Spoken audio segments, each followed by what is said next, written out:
Start.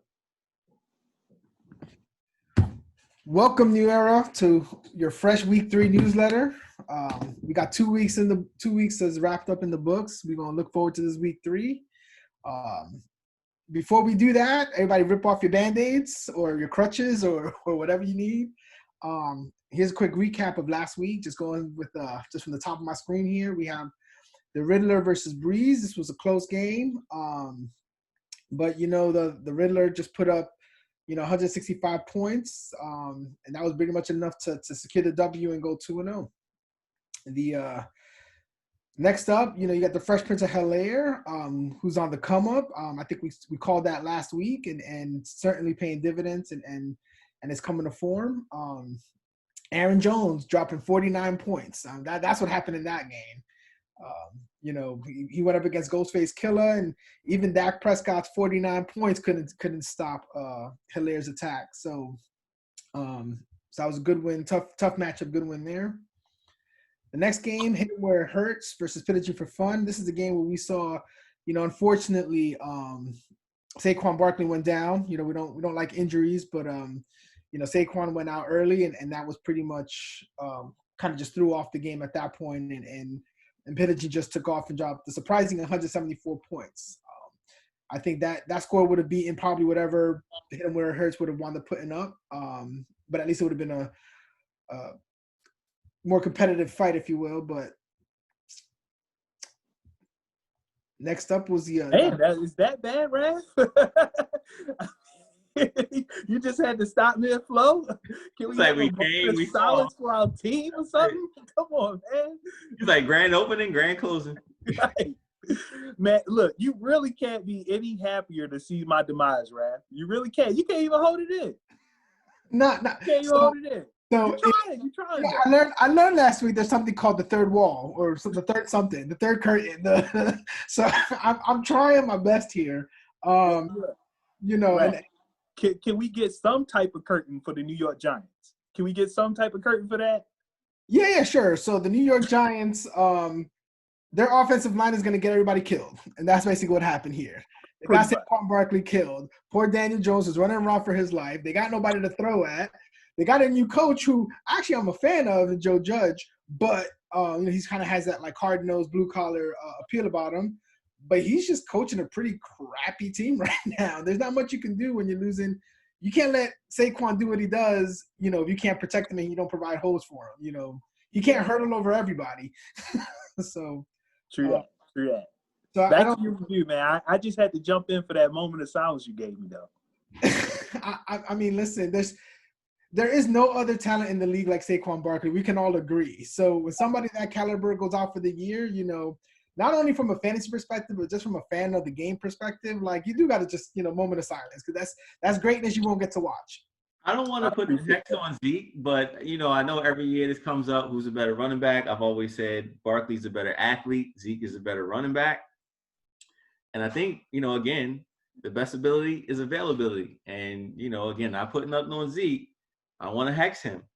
But for his little 4 yards per carry, no frills, the dude is there every week. So I'm just throwing that out there. Let it be what it's going to be. The proverbial kick down the steps there. I appreciate that, AC. No, you're right.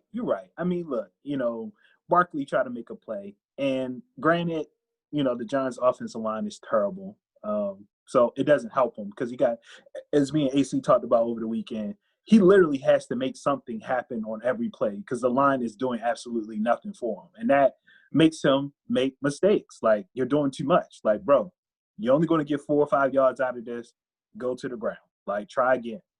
I almost wonder why they don't use him kind of like Carolina does, like McCaffrey somewhat, because he can do a lot of damage in open space. So just give him the space from the jump, right? Like, it's like the only way that they let him create space is like he has to like juke and hurdle his way to open space and then he's ghost. But like with McCaffrey, they're not throwing McCaffrey through the trenches and him, it's like he's getting them screen handles and screen passes. He'll line up in the slot. He'll do all those little things to put him in a position not to take them kind of hits. I think you got to be careful with that, though, Raph. Like, you got to understand offensive systems, personnel.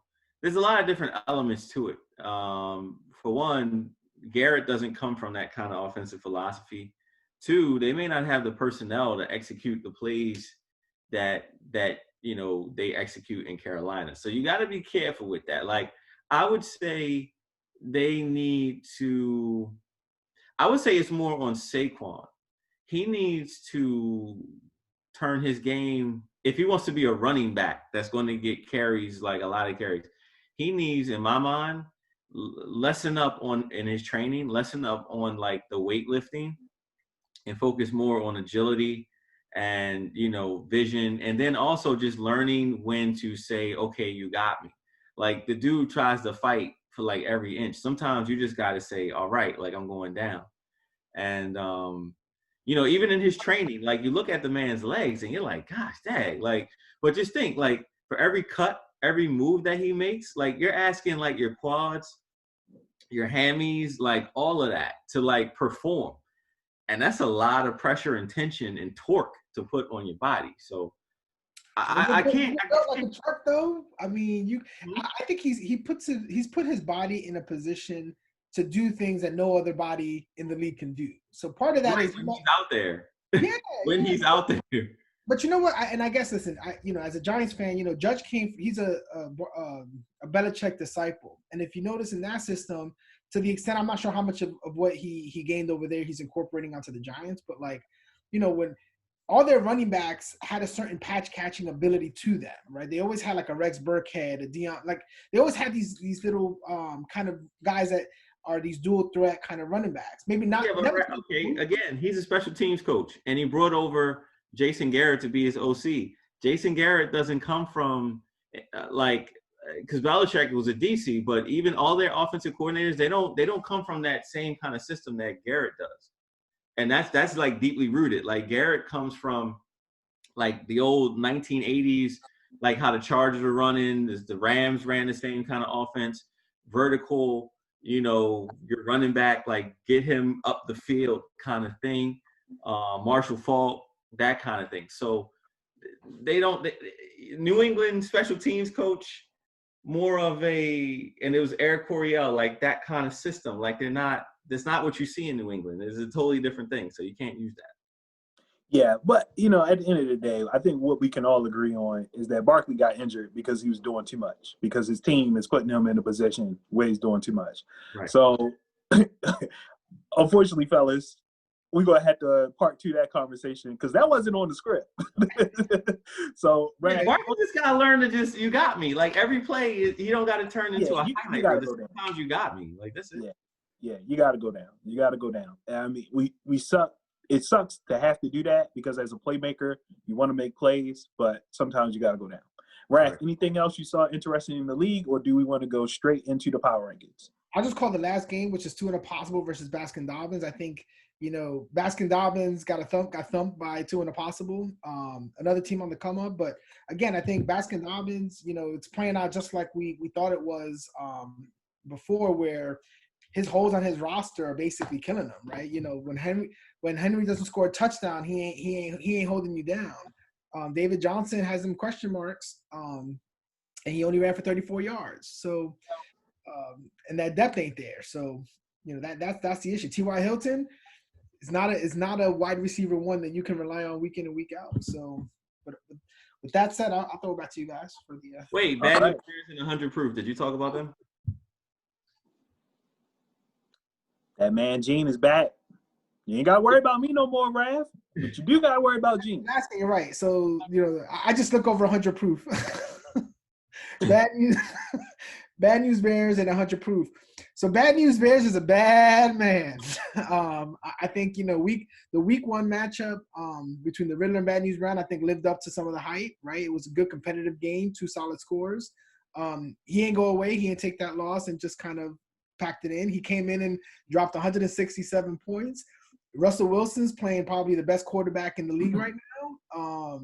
He's throwing some bombs out there. And granted, their secondary defense is a little shaky, as they say, but like, man, Russell Wilson he's that dude. Nick Chubb, even splitting carries, he's putting in work. Hopkins is looking good. Terry McLaurin, Washington, I think, is performing better than I think everybody would have expected, given the Washington football team. And yeah, in 100 proof, when Julio doesn't come through 2 for 24, the questions start to come up is who's the real wide receiver one on that offense. Because Calvin Ridley's on the, he's putting in work. But unquestionably, Darren Waller's entering that like elite tight end status kind of conversation with the Kittles and the Kelseys of the world, in my opinion. But he's gonna have to do more to compete because he can't depend on Waller to bring it home. So. Yeah. Power rankings. There we go. Hey, time to get into these power rankings. You're going to see a lot of movement this week with the power rankings. We're going to dive right into it. At number 10, I have It's a Breeze at the number 10 spot. Basically, this is what I'm going to cut straight to. Just look at your roster. Basically, it's falling apart at wide receiver. I like the Allen, not the Allen Robinson, but the James Robinson pickup. I think that is going to help kind of solidify your team and kind of get it back going. But there's a lot of little things that Plunk is dealing with. And right now, it's just not working. You put up a nice fight last week, and that definitely shows that this team can still be a problem. But right now, I think you got to sit at the number 10 spot. All right, coming at number 9, Baskin Dobbins. I had a little tongue twister with that earlier, but unfortunately, there's not enough twist in your lineup.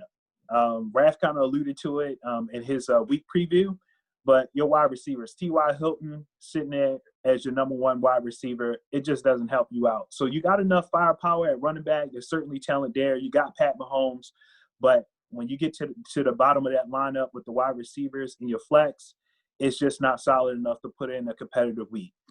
The shocker, but not really to me, but the shocker is the number 8 spot, and that is actually my team. Hit them where it hurts.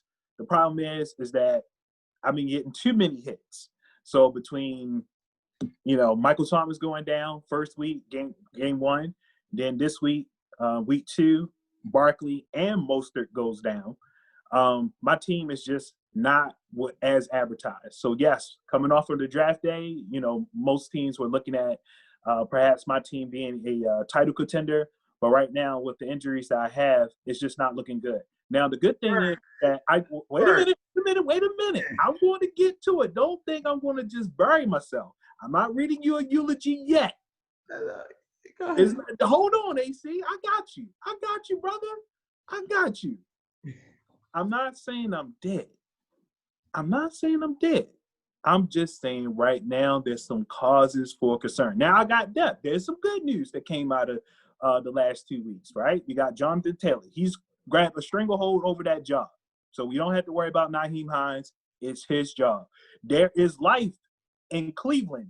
Somehow, some way, there's life in Cleveland. So Odell Beckham is viable. Cooper Kupp, he's getting back in the mix. So this is a team that still can compete. I'm not saying it's over. I'm not burying the team. I'm not looking for a lottery pick. I'm just saying there's some room for concern. Enough concern to put me at the number 8 spot. Let's keep it going. Ghostface Killers. There's a lot of concern to be had over there. Now that we saw what Fournette did, clearly Ronald Jones is going to keep getting cuts into his carries. And so between that, you can kind of see he's getting banged up at the wide receiver spot with Godwin. Parker, as usual, he's in and out. He's kind of fighting some injuries. DeAndre Swift, he really hasn't taken hold of that job yet. So there's a lot of concerns there, I think, for AC and trying to make his matchups work. But again, like he showed with Haire, even though he lost to the Fresh Prince, he still competed. So all these teams, whether you're 10 or whether you're number 1, you guys are all putting up scores that can compete relatively, minus myself. All right, so moving into the number 6 spot, I'm going to say 100 proof. What it really comes down to is that running back number 2. So when I look at Devin Singletary, it's just right now you're not getting enough from him. I also feel like with your wide receivers beyond Julio Jones, I think there's a glimmer of hope with Mike Evans. If he can continue to build some chemistry with Tom Brady, I think you can get an uptick. But beyond that, you really don't have enough depth. What really is hurting you is Le'Veon Bell. Number 1, his situation, but then 2, he's hurt. So I think right now you're going to have to sit at that number 6 spot. On the move up is Jerm Joy, pillaging for fun. Yes, he got some injuries as well. Obviously, he's dealing with not having his tight end. But overall, Jeremy has found a way to perform week in, week out. You got to give a man credit. when he's able to kind of manage his team even through the injuries. In addition to that, Jeremy is making a lot of good waiver wire pickups, and he has depth, particularly at the running back spot. So I'm going to put him at the number 5 spot. At the number 4 spot, a guy that was under a lot of fire before we drafted. That would be 2 and a possible. Yes, it was a running joke at the time, but this team is no joke. He's coming strong with it. This year, Ricky has really put together a real good team. He's deep at running back. Even though he may not have intended to get Chris Carson has been the answer for him. So with that being said, when you look at the 2 wide receivers that he had, we know that Devontae is kind of on the mend, but he still has Tyreek Hill. He still has some really good running back depth that he can roll out there. I think this is a team that's going to be in the mix. Okay, so taking us at the number 3 spot, easily he could be higher, but I really like the number 1 and number 2 team just a little bit more. But in the weeds, in the grass, and lurking, but it's not going to be a secret for long, is the Fresh Prince of Bel-Air. This is a really good team. Again, there was a lot of speculation about his keepers, what's going to happen with this guy, what's going to happen with that guy.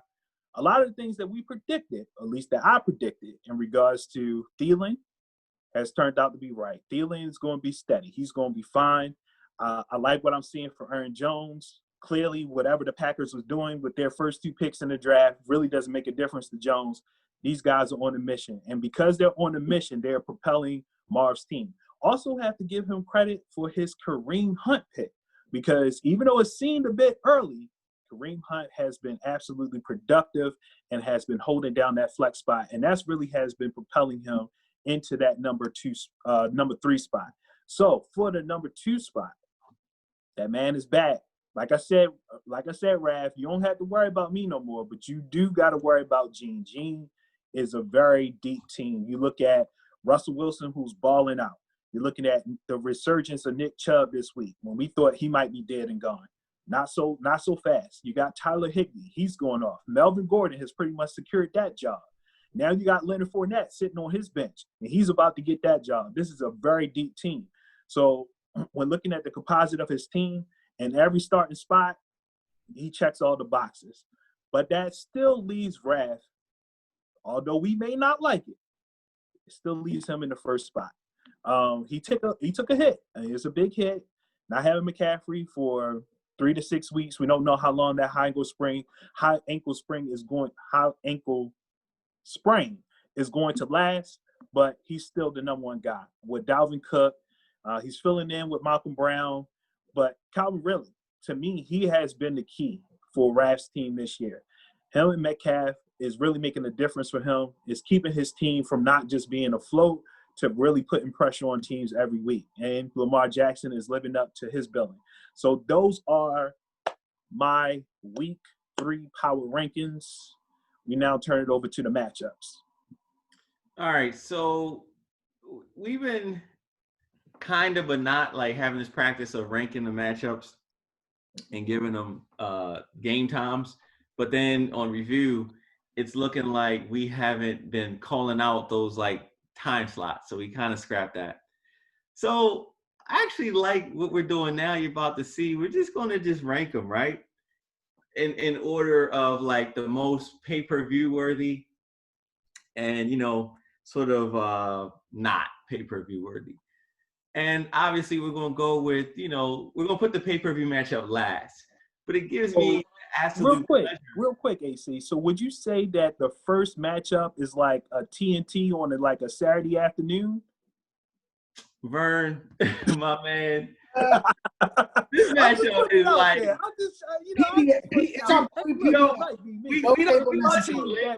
might be me. I like the TNT guy, the guy that you put on the movie with all the curse words taken out of, you fall asleep 30 minutes into. It might be me. I'm just saying, I just wanted to know, is that what we're comparing it to?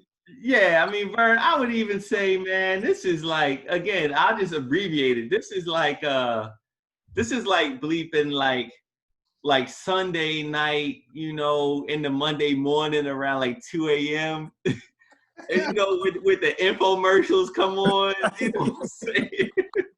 You get like the station test, like the little screen. Right. That's what this matchup. Word. Word. So, without further ado, and it gives me great pleasure to say this, like Daniel said, man, like what I'm about to call this matchup, I'm going to enjoy very, very much. And you got Plunkett versus Brett. The matchup that nobody really cares to watch, nobody cares to see, but it is a game and it's going to be counted. I guess it's like if the Wizards play like the Phoenix Suns, like they got to count the game. It's an NBA regulation game. They got to count it. Or like here, like if the Bengals play the Redskins, it's like is it like Miami versus Jacksonville? Is that what you're trying to say?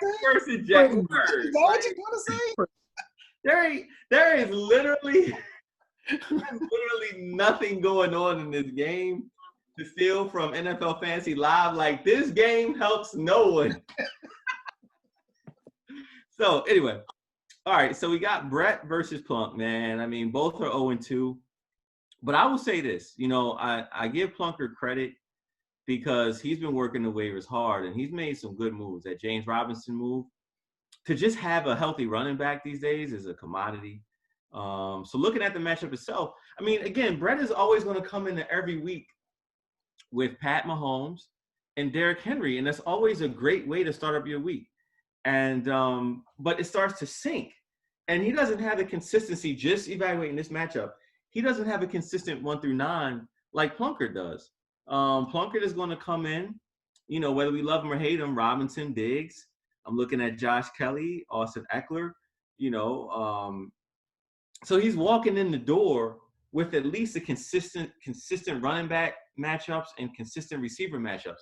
Brett's Achilles heel, we're going to say this every week. I know I am, every chance I get. And I'm not even being a Paul Pierce, because Brett is definitely not the Wayne Wade. So,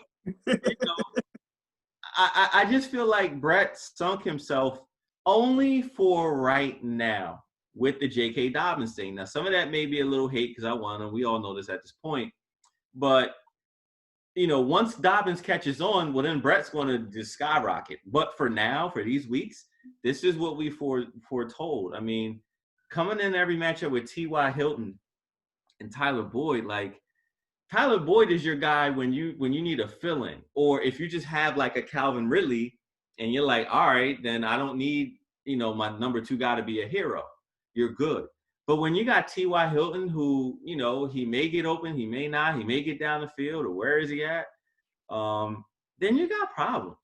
And this is going to be his Achilles heel every single week. So, I'm giving this matchup to Plunk. I can't even call the score, man. I haven't scouted either team to say how good or bad they really are, but I do look at Plunk's team and I say, wow, like, he's really starting to make moves. I highly doubt that Plunkett will be sitting at, 0-something for a long time. And I think it starts this week where he gets a dub. Next up, we have on our list, we have Pillaging Just for Fun and 2 and a Possible. Now, so it's like the Netflix and chill like game. Yeah, it's one, but it's like, yeah, the Netflix and chill. But it's actually a movie that, at first you're like, man, I don't want to watch that bull job, and then this is the game. This is the game when you're at Applebee's with the family and it's on, and you're not paying attention. But if it's on, you're gonna peek at it. But a little bit more than that, right? You peek at it and you start to say, you know what? What's the name of that? Because when I get home, I'm gonna watch that. I want to see what another blooming onion. So yeah, Netflix and chill, or if you're out and about, you see it, it's going to pique your interest a little bit. So let's dive into it. Ricky, like I said, man, I had the pleasure of being in 2 leagues with this guy, just like Vern, just like Marvin Germ, and you sort of see consistencies between all of us. And the one thing with Rick is that when Rick is ready to go and motivated, this dude knows how to put together a lineup like nobody's business, man. And I really get the overall feeling that this season, this dude is, I don't know if he's on like a victory lap. I don't know what it is. I don't know if it's something in the water, but this guy is like rocking. Like he's hitting like the switches and he's doing a great job. And I think it was something that none of us just didn't expect, because again, you know when he's right. You know, I compare him to Method Man. All right. Like when Method Man is ready to give a verse, like when he's motivated and ready, you're gonna be like, yo, Method Man killed it. And then you got Method Man when you like, Meth, like, what are you doing? So Ricky is definitely motivated, and he's dropping like points. He's hitting all the right angles, the right switches. I mean, this dude is really doing great work. And you look at his lineup, Cam Newton was a great move. You look at his running backs, consistent. He actually has Mike Davis, which I can assume that Raph really wanted, or should have tried to get, but maybe he couldn't because of the waiver priority. I'm looking at his receivers. I'm just looking at his 1 to 9, and the dude is locked and loaded. Now, I contrast that with Jeremy. I mean, coming in the gate with Connor, Sanders, and Kamara, that was his ideal scenario every week. So I think if anything, Jerm will get the sort of nod at the running back spot.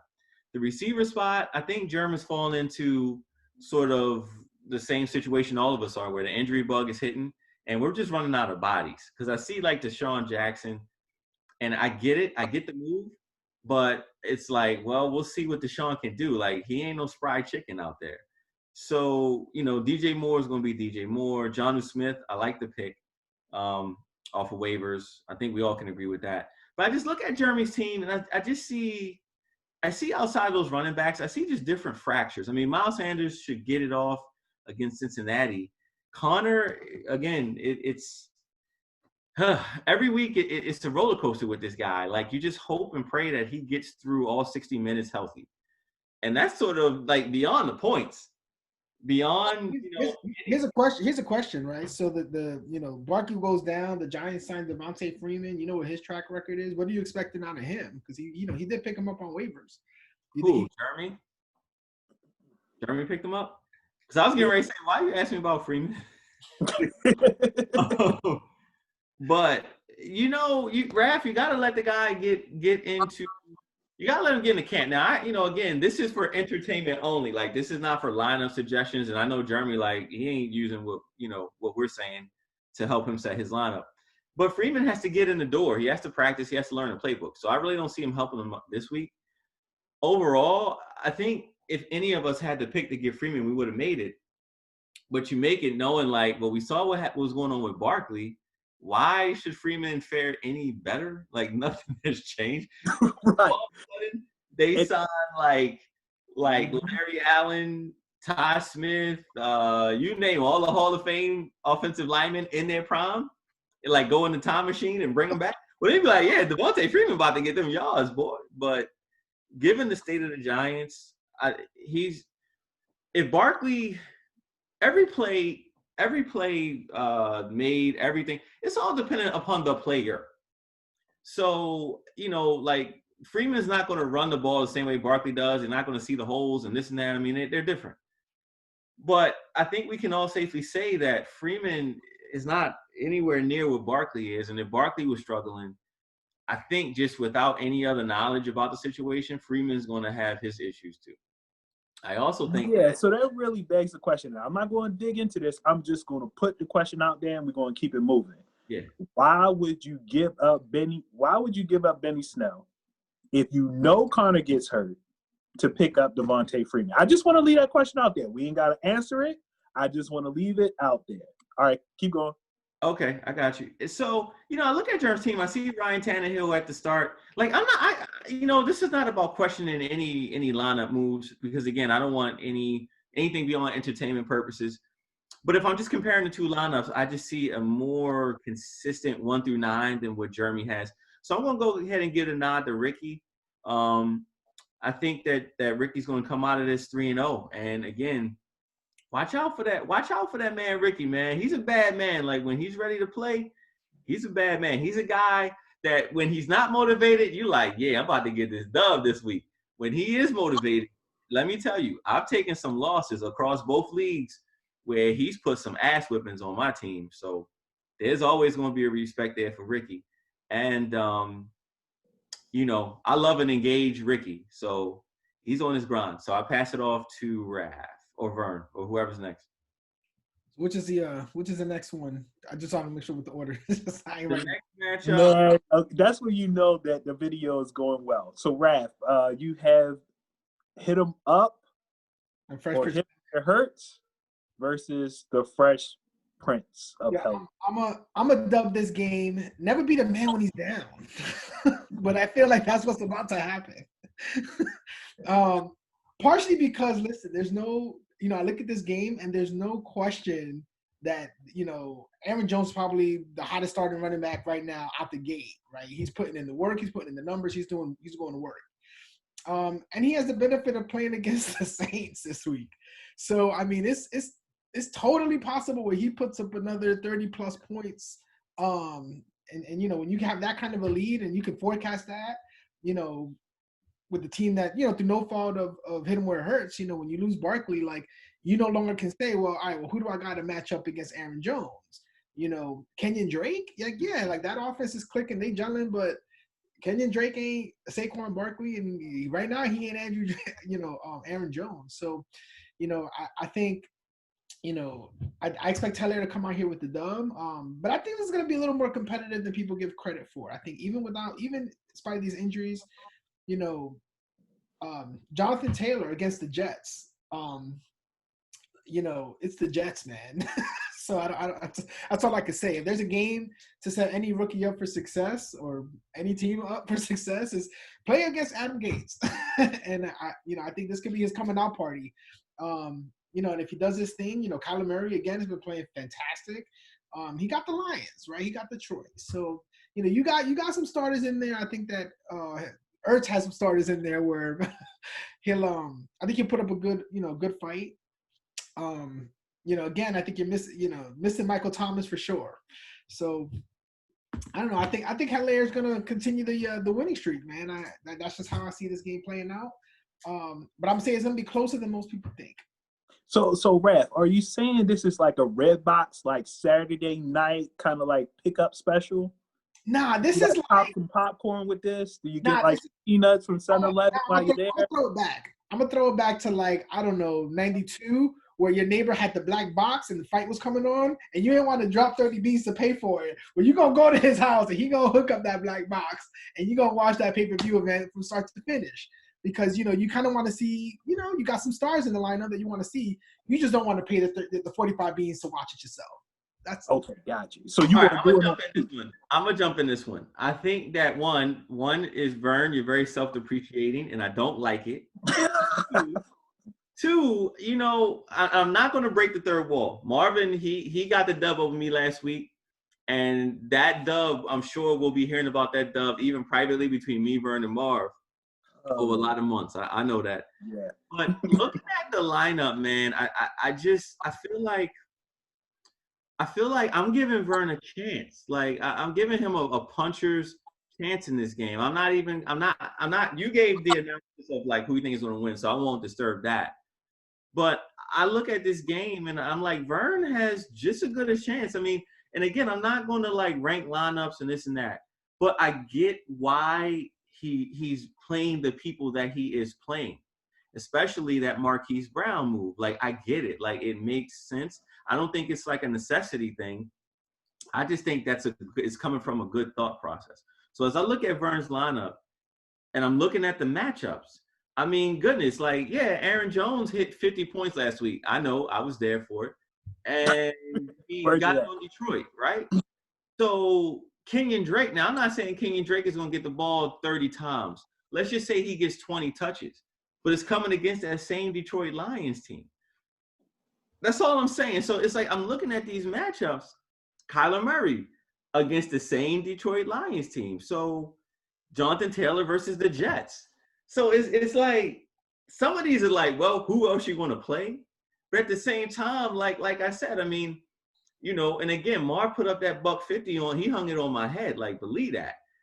But I think there's something to also be said for like, yeah, they got it off on Detroit.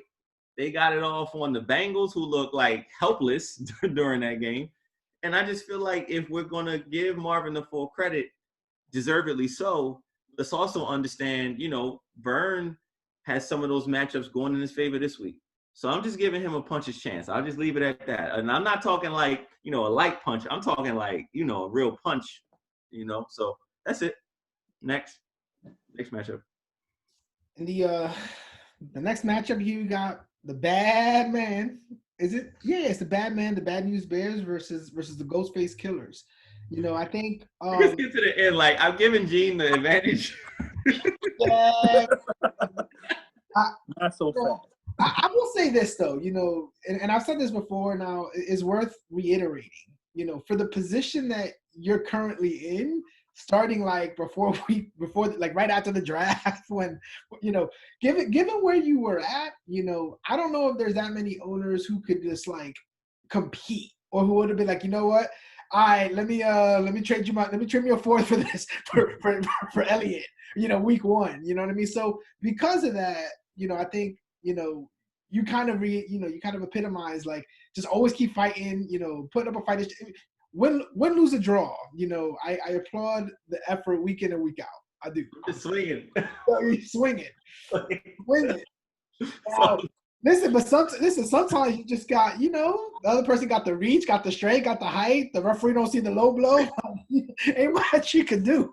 Bro, I'm the Russell Westbrook of this league. I'm just running around out here, man. I'm just running around like I will question this though. Devontae Parker, man, it's like a love-hate relationship with this dude. It's like the talent is there. You just wish he brought it like a week in, week out, consistent basis. And I know part of that is, it's Miami. But Fitzpatrick is like, he's playing some good ball. Like maybe like okay ball. I won't say good ball. He's playing decent ball. But Tua's waiting in the wings. Usually, new quarterbacks will develop target happy teammates, and maybe that's Parker once Tua gets his name called. But I think you got to line up. You can listen. Dak Prescott just dropped 40 points. Anytime you can get that kind of potential out of somebody, granted he's going up against Seattle, which their secondary is horrible. So I mean, it's possible he drops another 400 yards through the air and 4 touchdowns. It's possible. So, but I still think you're going up against a bad man and Gene, and there's no question, man. He's not number 2 in the power rankings for nothing, and and I think it's just it's gonna hurt. It's gonna hurt, but it's all good, man. You had those years, man, where reputation and your legacy is everything. So it's like, look, man, I gotta compete, win, lose, or draw, and sometimes you just gotta. In the words of our brother Marvin, sometimes you just gotta lose. But in the meantime, it's like, well, how do you want to go out? So I'm going to fight every week, and that's just that. Just a quick note on Parker. He's hurt. Like his hammy is an issue. So I'm hoping that in the longer game that they'll get these 10 days off, and he can heal up some. Because even last night, I mean, 5 for 69 is not bad. I mean, if you're just saying, I look at him as my flex. I had to move Juju out of the flex because it's like, who knows if he's going to be playing on Sunday. But 5 for 69 from your wideout. If nothing else, I'll take that versus 3 for 36. You feel me? So I'm good with it. And last but not least, with all of these rash and running back injuries, to sit there with Ezekiel Elliott, when all these other RB1s, at the draft are starting to kind of go down, it makes people like that much more valuable, right? Because you can't simulate that kind of production elsewhere, just kind of off the waiver wire if you're lucky. Bro, I'm only 1 week away from being about even Steven with y'all. Like where y'all had 3 running backs and I had 1. Well, Rab, you're down to 2 right now. Listen, man, I'm not. Listen, my Achilles heel, no pun intended, was it was exposed on draft night, and I fall on that sword and true to form. When you got an Achilles, sometimes he gets exploited, and how prepared you are. Yeah. So I'm not that far away from being even Steven with you boys, man. I'm not that far away. Everybody only gonna have one running back that's healthy in a minute, and then I'll be back in the game. Let's move on to the last matchup. So wait a minute. Okay, so for this like Gene versus AC matchup, is this like did we like get IMAX tickets? Like, what are we doing here? Are we going together as like a group? Is this like a movie you see in the summertime? What we got going on? This is when you go see Avengers by yourself at the theater. Because you're interested, but you don't want people to know you're interested, but you're going to be there. You're going to get your popcorn. You got your large soda, and you're going to watch it. And then I was going to say something a little different, but I'll join in with that. But it's also like where you use the company or like your government discount. Like print out the tickets at, the discount, take it in, like, all right, we good. So, but you go for the experience. The M&Ms are $7.50 instead of $9. I get it. Nah, Raph, you go to Wawa or Royal Farm or 7-Eleven and get your M&Ms, bro. And you sneak them in there, law enforcement officer? Yeah, listen, I tell my girl, put them in your pocketbook. All right, listen. Last game, Raph and Romel. I'm gonna just add my 2 cents, man. I think Raph beats down Romel. Actually, no, I'm just kidding. I think this is going to be a close game. You know why? Because Raph, you don't have depth. And so far, I wanted to say this in our preview the other night, but I was just a host the other night. The thing about Lamar right now is if there's a game where he's going to light it up, this is the game. But this was kind of my worry. Like, he's not running up and down that field like he was a year ago. Every year is a new situation. But what set him apart from, say, your Kyler Murrays or any of the top quarterbacks last year, your Dax, was that, he's going to throw for like 200 yards, but he's also going to run for like 15 times for like 86 or 10 times for like 86 and get you a touchdown. He hasn't had that kind of game yet. And the stats bear that out. Now, could it just be him, personally just taking more shots as he sees them? Or could it be teams are like, nah, kid, like you ain't doing that again. So your team, he makes your team a little more human. You also lose McCaffrey. You didn't have Mike Davis. So that's a hole that you got to patch. Amari Cooper, man, I try to tell you boys about Dallas, like Dallas, my team. I tried to tell you. Hey, wait, Raph, wait. I feel like I tried to tell you boys. Where'd you get that, AC? Where'd you get that, brother? It was a gift. A gift. I tried to tell you boys about Dallas, man, like CD Lamb. And just because, just like your Giants, Vern, your Rams and Ravens. It's like Cooper is going to do Cooper. Like, he's engaged or however he feels that week. Gallup, I think, personally, if Dallas could rewind and they knew they were going to get CeeDee Lamb, they probably would have let Amari Cooper go. Because I think that Gallup is more suited to play sort of like the flanker or play in Cooper's position. Like, they both do the same thing. They're not really like these deep burners. And I think that Gallup, he can get down the field, but it's going to be contested 50-50 balls. CeeDee Lamb is a mismatch in that slot. So I don't really know. I think Cooper had a good game the first week. Like, he's putting in his work. But if I had to take a receiver on that team, it would be CeeDee Lamb. So I think you really don't know what it's going to be week to week with him. Now, granted, Seattle sucks, but again, Dak is going to go to the open person. That's what he does. Now, having said that, I think Romel just comes to the table with firepower, man, horsepower. And I think that, unfortunately, Raph, I think that you are sort of lacking it. This is going to be the first week where you have to sort of figure out and see what your team can be in the aftermath of that. I think it'll be a close game, but I'm actually going upset special with Romel. Mm-hmm. There's a big green red R right there. I wonder what that stands for. Really about to lose to Romel? That's a Romel. His name starts with an R, right? No, I think in this matchup, there's history, right? So I think both teams are gonna come out to play, is what I think. I agree with you. I think this is gonna be a much closer matchup. kind of in light of the fact that seeing, McCaffrey's not playing, and like I said, Darren Waller is basically playing like Kelsey Light, and that's, you can't discount that. And I don't, the Riddler doesn't have anything to really counteract that in the lineup. And Josh Jacobs is doing his thing. So, it really is going to come down to, honestly, I think the key to a Riddler win in this case, I think it's going to come down to Dalvin Cook, if you ask me.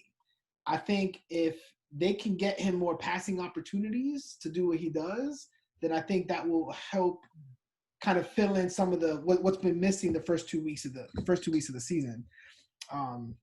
But yeah, I think the Riddler's going to have a fight on his hands. That's without a question. Let's see. My first upset special came to fruition. Let's see if the same holds true for yours this week. So I'm guessing this is like Conor McGregor versus Floyd Mayweather kind of thing. Like, this is Canelo. This is like Canelo versus Triple G. Oh, okay, yeah. I kind of see it similar. All right, so look, I think this game is going to be close. And obviously, Raph, you got some studs. You got Jackson. I think Jackson is going to light it up. I think he has all the motivation to light it up in KC. I think we see the old Lamar Jackson. Am I going to say he's going to be running up and down the field? No, I'm not going to say that, but I think he's going to ball out. I think more so what concerns me with your team, and AC alluded to it, is just your depth. It's like right now with Michael Brown, I don't know if Michael Brown is going to get the same amount of carries he got a couple weeks ago. It might be Henderson this week. I don't know. So to me, really to save your skin, you need Metcalf to show up. That's the guy that I look at is like, that's the question mark. Is this guy going to pop? It's like what we've been seeing earlier in the season with Metcalf. Like, is he coming around to where he can kind of give you some of those points that normally you would get from McCaffrey that you really wouldn't need from Metcalf? It's like, okay, if you get into him, great. But if not, no big deal. This time, you really need DK Metcalf to step up for you. So if that happens for you, I got you holding him off. But I got to give Romel his props. I look back at his lineup. I know I mentioned Devin Singletary, and I wasn't sure about what's going on in that situation. I see Zach Moss is hurt. So that means Devin Singletary is going to get his full load of carries. So that kind of makes me say, Now, it is against the Rams. So there is that part. But this team, like you said, Josh Jacobs is rolling. I mean, he's coming back with a fury. And Julio Jones, you got to think after last week's performance, they're going to try to get him heavily involved. I see a lot of targets going his way. The development between Tom Brady and Mike Evans, as much as I didn't personally think that was going to work out, hey, look, if you don't got Godwin, somebody got to get the rock. So I think that pays dividends to make Mike Evans a threat. And then, as you already mentioned, what Darren Waller is doing over there with the Raiders, it speaks for itself. So I think that, hey, look, very easily, 100 Proof is going to give you a run for your money. This isn't going to be like last week when you ain't got to work for it. You're going to have to work for this. So I'm not calling out a winner because I think it's too close to call. Mama never said it'd be easy. No, they never said it would be easy. Trust me, I'm 0-2. So now I really understand how easy it is not. But yeah, you're in the dogfight this week. Yeah. And you better not lose. Because you know what Romel's going to do. He's going to get all his gun range videos. You're probably going to steal the Redman video and play it back to you. So you better not lose, Raph. You better not lose. And on top of that, you got to come back here next week, and now you're going to have to face the music like I did. Listen, man. I'm putting no more pressure on you. I'm just saying. He play you next week? No. I'm just saying next week, he's going to have to come back. And now he's going to have to tuck his head down and be like, yeah, he got me. You don't want to have to do that. I know you don't. Trust me, I ain't going to have to do it with Ricky. So I know you don't. So don't lose. Don't lose. Bro, wait till you watch that video, man. It's hilarious. Yeah. I know. I know this is going to be golden. Watch that video. Watch that video. It's good. It's good. All right, look. So that's by and large the end of the substance of what we're doing. We'll open it up for a few seconds to talk about just storylines, things that we're watching out for. Last week, just the level of injuries, man. Like yeah, we play fantasy football, man, but God bless these guys, man. I hope they can all get healthy soon. Saquon, just such a bright light, man. I think everybody here is rooting for this brother to do well. And it's a shame seeing him on the ground like that, watching the game. So I really hope for his sake that he gets back to full health. I hope the Giants, like Vern has been saying, figure it out. As far as the league goes, I'm just very curious where these injuries are going, man. How are our teams going to sort of reform themselves? Is this going to turn into like a battle of attrition where just the winner at the end of the year is going to be the one with the most healthy bodies? So I'm very curious about that. Gene, Raph, and Marvin are pretty much a set sail. They're in a good. They got out the gates really good, so I'm not really looking at them. Between the 0-2 teams, I'm the most curious in your team, Vern. I'm always, unless we're going head to head or that other league, like I'm always a supporter of yours. I want to see you get back in the game and do your thing. So I want to see how you're going to regroup. I feel like we both have Barkley across 2 different leagues. So, we're kind of in the same boat. But I think that you got to give yourself more credit for having some level of depth.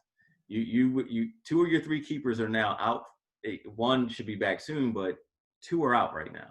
And you still have enough to put together a lineup. So something should be said for that, man. So you just got to keep grinding away. For the 1-1s, I think that, we got some guys in there. Oh, Ricky for 2-0, right? Ricky, Marv, Raph. Those 3 are the 2-0 teams. And Gene is 1-1. That's right. So those 4 are not really worried about them.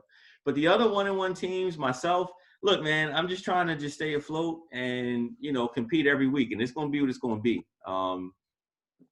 But for, like, your other 1-1s, I'm very curious. The Romels of the world, like, where are they going from here? So those are my thoughts of the week. I'll pass it to you guys if you have any thoughts. Anybody? Don't be shy, Raph. Nah, I think we've seen some really good quarterback play just in general this season. And I think, in years past, it was a benefit to having like the top 3 quarterbacks, right? That's why they always went a little earlier than maybe other leagues or whatever. But I'm seeing a lot of, QBs kind of coming up basically like 1 through 10 who, if you have one of those, QB1s, you feel all right, I think Mahomes, I think people have expected more from a fantasy production standpoint. So I think that makes, that competitive advantage that I think Brett thought he had with, kind of keeping Mahomes. I don't know if that's manifested itself this early into the season. And so I want to see, particularly this week when they're going up against Baltimore, it's going to be storyline's going to be him versus Lamar, right? And stars tend to show up when the lights are on them. So I expect both of those quarterbacks to go off, quite frankly, and do their thing. So that's what I'm looking for this week. All right.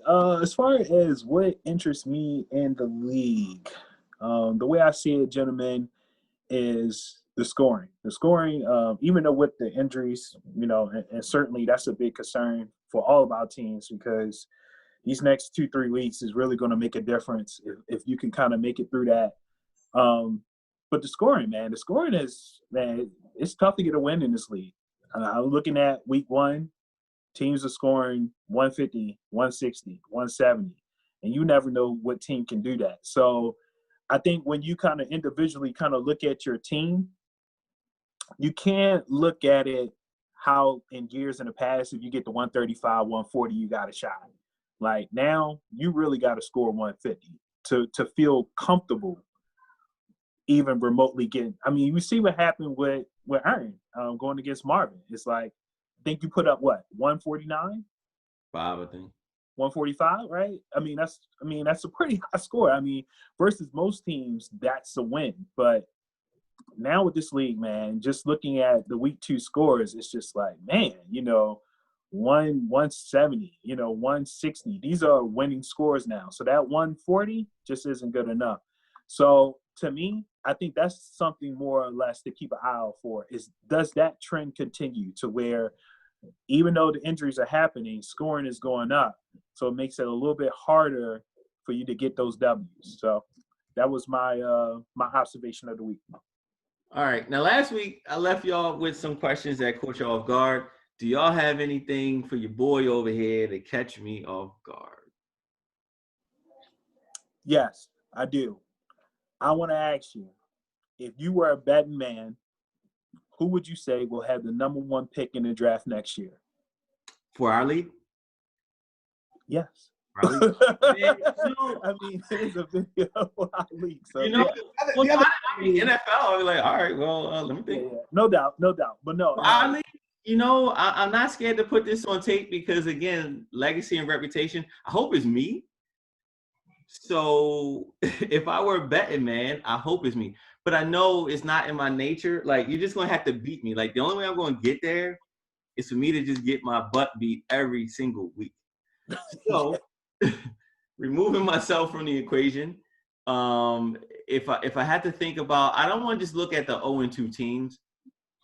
You know, I would say Brett, actually.